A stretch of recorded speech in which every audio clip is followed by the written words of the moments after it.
चिमन भाई सागर जी मुंबई से। राधे राधे।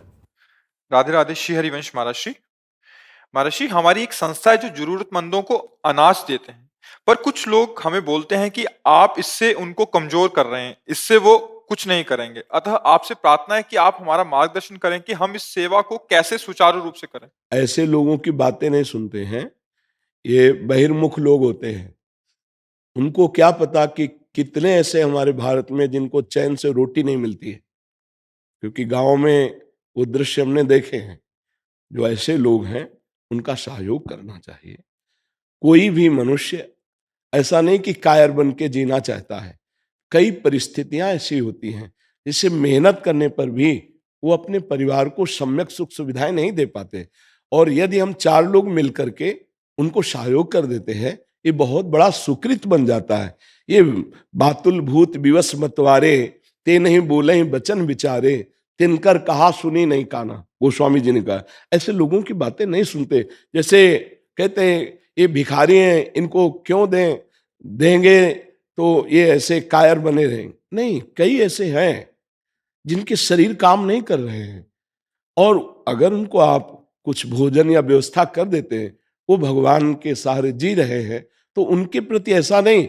हाँ, कुछ ऐसे हैं जो इस तरह का नाटक करके व्यसन आदि करते हैं, उसमें थोड़ा ध्यान दे देना चाहिए। कुछ जरूरतमंद है, कुछ ऐसे हैं कि जो छल करके ऐसी लीलाएं करते हैं, नाटक करते हैं, और फिर शराब आदि पीते हैं, फिर गंदे आचरण में उतरते हैं। उनको देख लेना चाहिए कि अगर ऐसे कहीं पाए जाएं स्वभाव में, तो उनका सहयोग नहीं करना चाहिए। नहीं तो जो दैन्यता पूर्वक अपना व्यवहार ठीक से करते हैं और उनका हम सहयोग कर देते हैं, वो सुख पूर्वक खाते पीते हैं, तो ये हमारा धर्म बन जाएगा, ये हमारी सेवा बन जाएगी। पर कुछ होते हैं ऐसे, ये तो निश्चित है।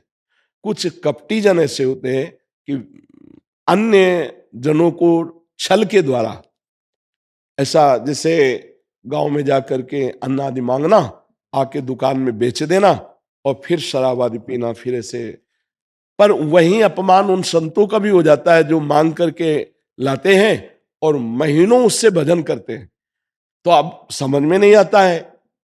तो छल कपट तो साथ ही चलता है, बाया है। तो भगवान से प्रार्थना करे कि मुझे ऐसे लोगों की सेवा मिले जो वास्तविक सेवा हमें देने योग्य है। क्योंकि हम कैसे पहचान करें, वो भी झोली और वो भी झोली लिए हैं। एक अपनी झोली से मांग के लाता है, एक महीने भजन करता है उसी अन्न से, और एक आता है वो बेच देता है, उसकी शराब पीता है। तो वो तो गलत आचरण में गया और वो भजन में गया। अब इसका भेद समझ पाना थोड़ा कठिन होता है। अगर कहीं निषेध किया जाए तो ऐसे निषेध किया जाए जो हमारी दी हुई वस्तु का दुरुपयोग करते हैं, हम उनको न दें। लेकिन जो वास्तविक जानते हैं कि सदुपयोग होगा, तो वहां दे देना चाहिए। ऐसे लोगों की बातें नहीं सुननी चाहिए। कुछ 10% ऐसे निकलते हैं जो गलत होते हैं, 90% जरूरतमंद वाला ही होते हैं। हाँ, बिल्कुल बिल्कुल ऐसा ही है, बिल्कुल जी।